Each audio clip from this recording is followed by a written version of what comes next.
Author Rosalie King, welcome to Jerusalem Dateline. Thank you very much for having me. Rosalie, you have written a book, a novel called Charge of the Beast. Tell us a little bit about the book. So the main story arc of Charge of the Beast is a portrayal of the effects of terrorism today. There is also an experience that is, well, the main experience is seen through the eyes of a college student who is a naturalized citizen from Israel.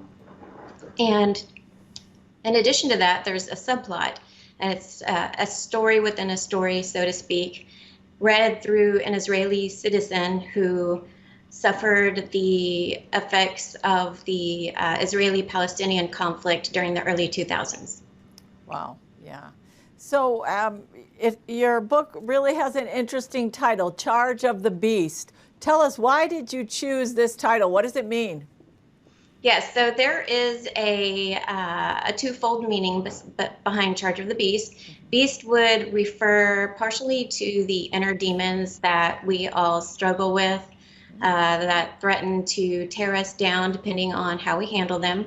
And then beast also refers to the biblical figure being Satan. Okay. And I have that in there as he's the culprit behind the violence in Israel for thousands of years. And each character in my novel faces either one or both of these beasts and either must succeed or fail to overcome the beast. Could you tell us a little bit about yourself and why you wrote this book? So I have had the gift of writing since I was small, but I never aspired to do anything with it until the early 2000s. There were a number of worldwide events that were occurring that moved me. One of them obviously being 9/11, the global war on terror, the violence in Israel with the Israeli-Palestinian conflict.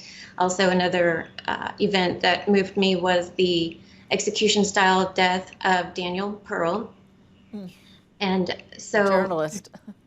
Yes, yes. And I just found that to be so tragic.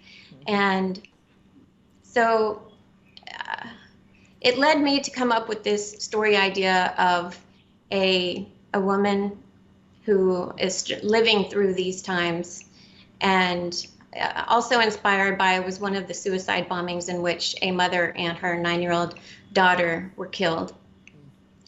And so it's a story of terrorism and how it affects the daughter in contemporary times, but also there's some historical fiction from 20 years ago. Mm-hmm. Okay, now you said you've never been to Israel. So how did you, maybe you could just tell us a little bit how you researched the book. So first of all, I have a friend who went to Israel numerous times. She came over and shared all of her pictures with me, spent a good at least 2 hours going through each picture and reliving her experiences. And it really, but by everything that she describes of the homeland, that was another thing that really made me want to write this novel. And it also made me want to go and visit very badly. Okay, yes, you have to come. So now, what do you want people to take away from this novel? Does it have a redemptive ending? Yes. So the story is one of self-forgiveness. There are so many of us who blame ourselves for circumstances that are beyond our control. Perhaps you have a loved one who died in a suicide bombing, or a war buddy who died in combat. That's another thing that I didn't mention is one of my characters, the hero of the story, is a combat veteran who suffers from PTSD.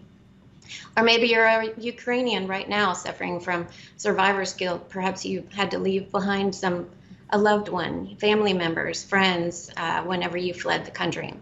And I want my readers to, whether or not you're at fault, forgive yourself for whatever you think that you did wrong and move on and live a day at a time. Cherish the moments that you're given. Wow. It's a really powerful book.